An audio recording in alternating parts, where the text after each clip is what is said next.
Good morning, guys. Papunta nga pala kami sa school ni Mama. Nakaskate pala ako. Papunta sa school.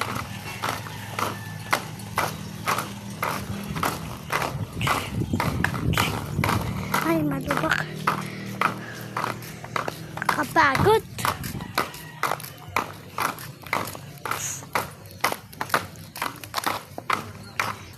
Pataas kasi yan, kaya nakakapagod.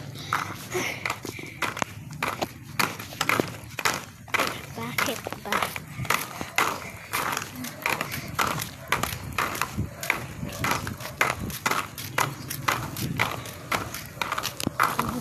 Malapit na sa school. Ma, dito na. May baon pala akong tsinelas. Para pag nabalik ako.